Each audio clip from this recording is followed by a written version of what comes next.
You're listening to the St John's Diamond Creek podcast. This episode presented by Senior Minister Tim Johnson.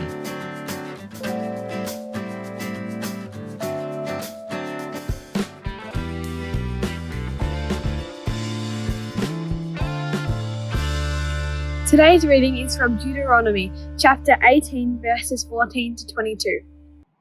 You will take over the nations that are in the land the Lord is giving you. They listen to those who practice all kinds of evil magic. But you belong to the Lord your God. He says you must not do these things.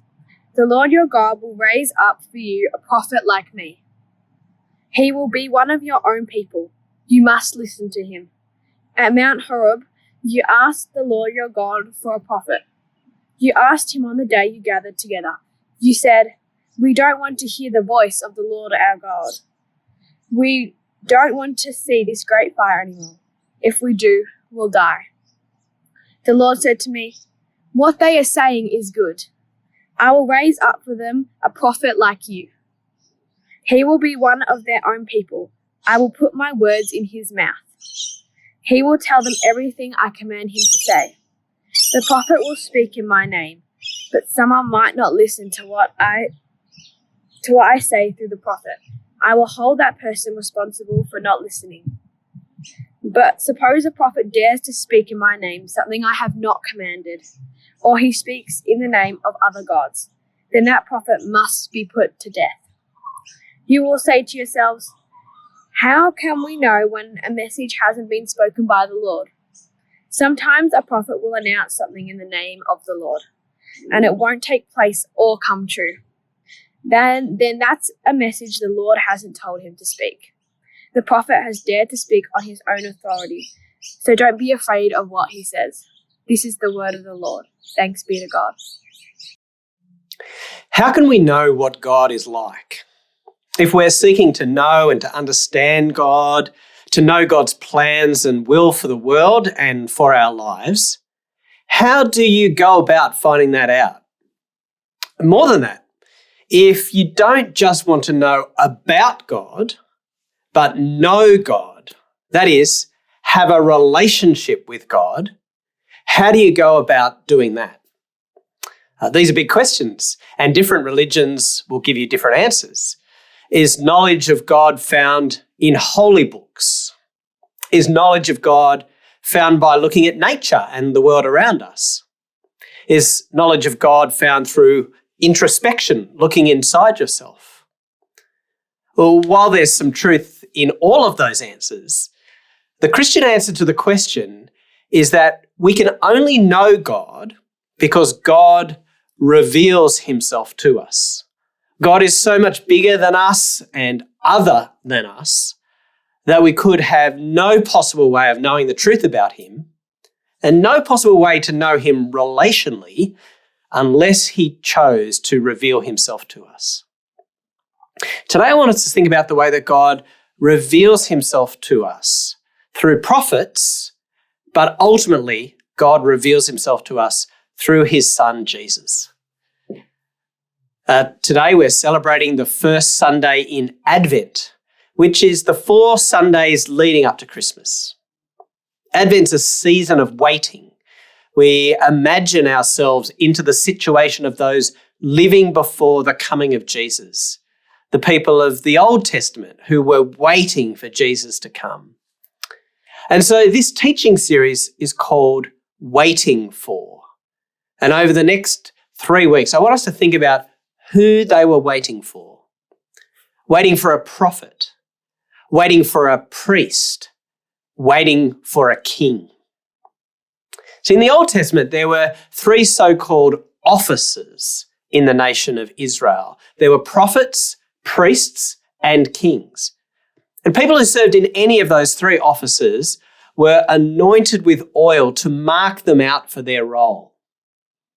All 3 of those offices are described in the book of Deuteronomy in chapters 17 and 18, from which our Bible reading came today. Deuteronomy was a bit like the constitution of Israel. Deuteronomy literally means second law because it's a sermon preached by Moses, who gives the law to the people again as they're preparing to go into the promised land of Israel. And it describes how they will live under God in the land. And part of God's provision for his people is to give them these three offices of prophet, priest, and king. People filled these roles over the course of Israel's history, and some people did better jobs in the roles than other people. But all three roles had a sense of anticipation that someone better would be coming, who would ultimately fulfill this role fully and perfectly. Today, we'll look at the role of prophet and the promise of a great prophet who was to come, as described in Deuteronomy 18:14 to 22. So I'd love you to have a look at it with me. I said earlier that different religions have different ways of trying to discern God's will. And that was no less true in ancient Israel. Have a look at verse 14. The nations you will dispossess. Listen to those who practice sorcery or divination. But as for you, the Lord your God has not permitted you to do so. The word listen is key in this passage. Who do you listen to? The nations living in the land listened to people who interpreted signs or omens or attempted to consult spirits of those who had died. Now, there's still some of that in our society today, reading the stars to try and find out the future, consulting mediums or using various New Age practices. I've seen people asking for recommendations on mediums on our local Facebook pages. But God was clear that his people should not listen to these people or try to discern his will this way. He wanted them to listen to someone else. Verse 15. The Lord your God will raise up for you a prophet like me from among you, from your fellow Israelites. You must listen to him. Remember that this is Moses speaking to the people of Israel. Moses, who had led the people of Israel out of slavery in Egypt through the desert to the promised land. Moses was known as a great prophet who spoke the truth about God to the people and who also performed great signs or miracles displaying God's power through him. As Moses speaks here to the people, he's very old and near to death. And so he gives the promise that God will raise up someone else, a prophet like me, he says. How will this prophet be like Moses? Well, he'll be a fellow Israelite. He'll come from within God's people. And he'll be like Moses in that he'll be a mediator, a go-between, a middleman or middlewoman between God and his people.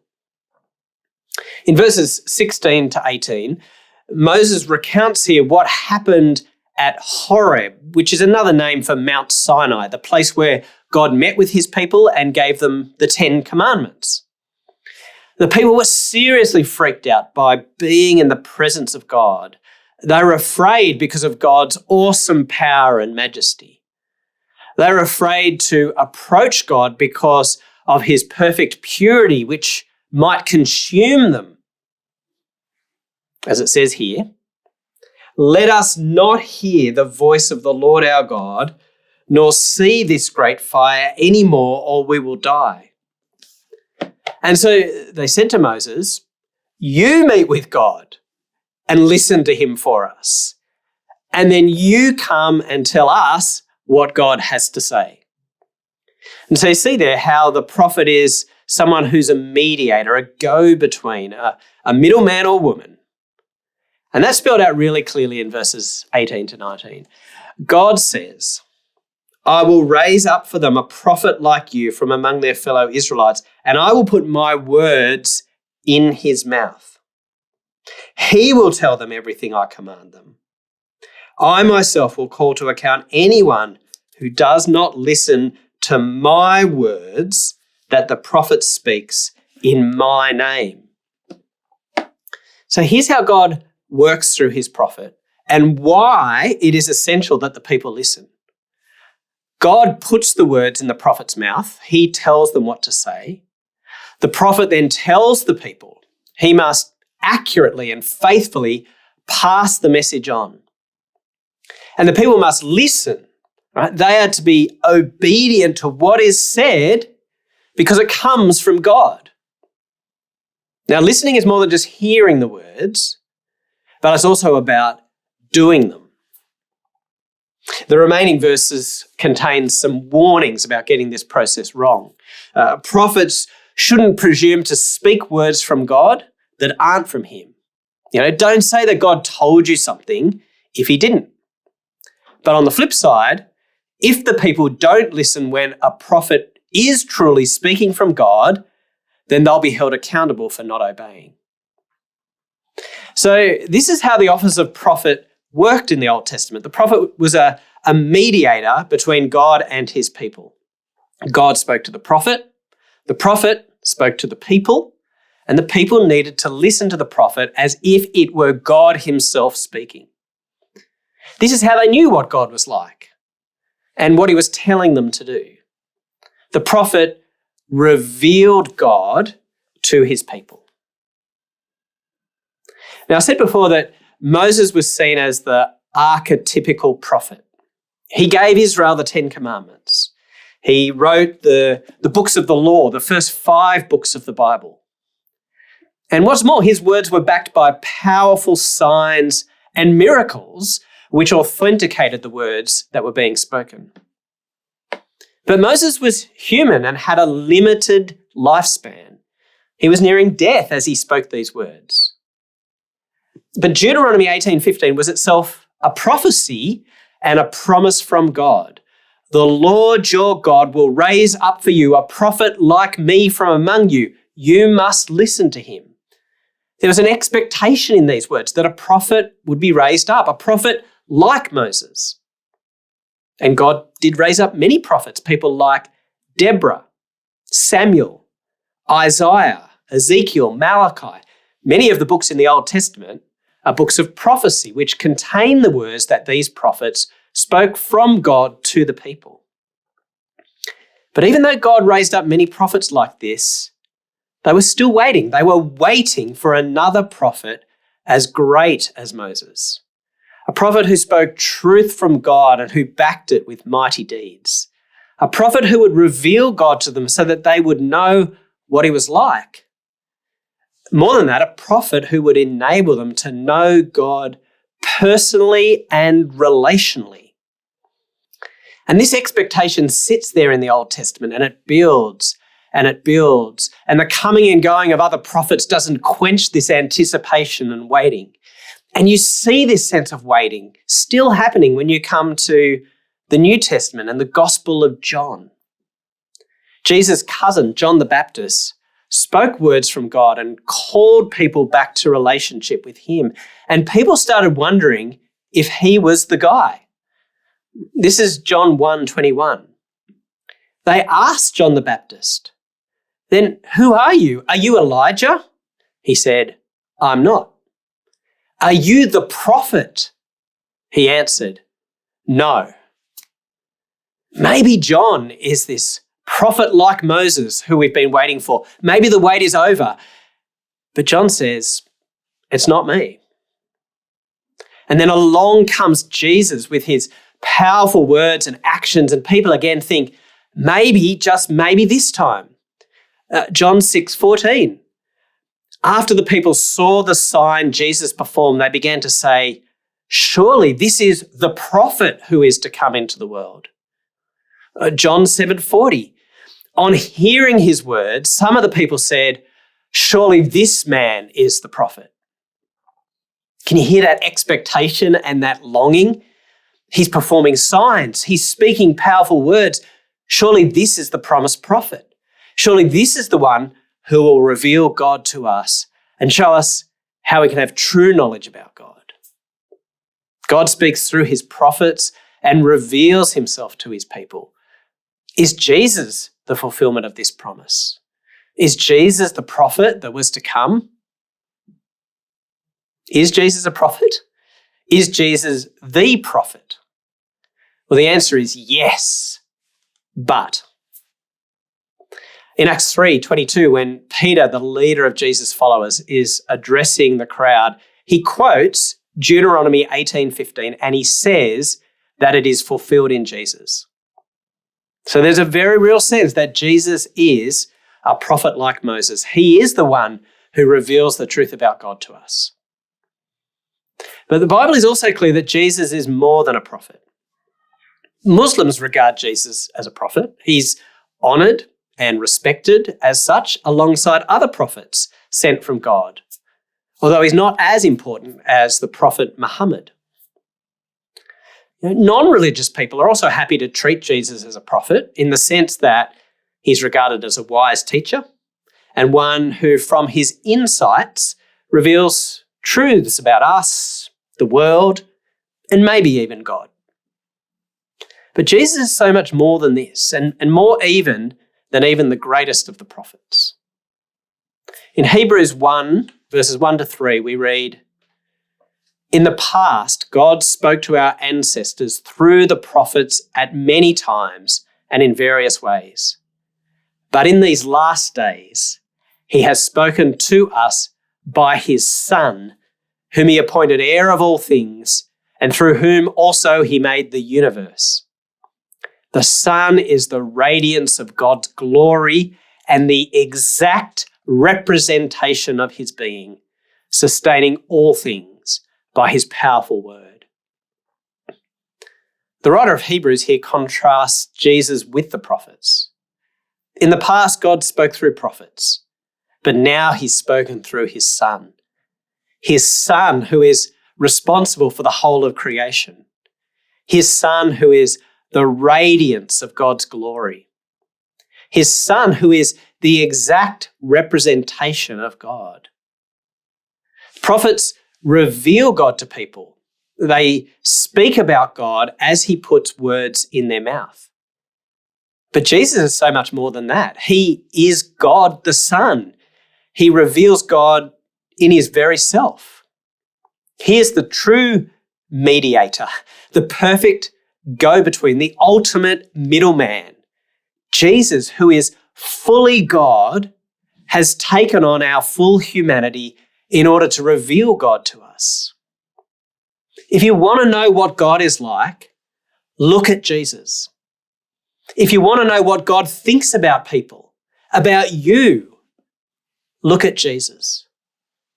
If you want to know what God's attitude to his world is and the plans that he has, look at Jesus. If you want to know how God would have you live your life, look at Jesus. In the past, God revealed himself through the prophets, but now he reveals himself through his Son. Look at Jesus.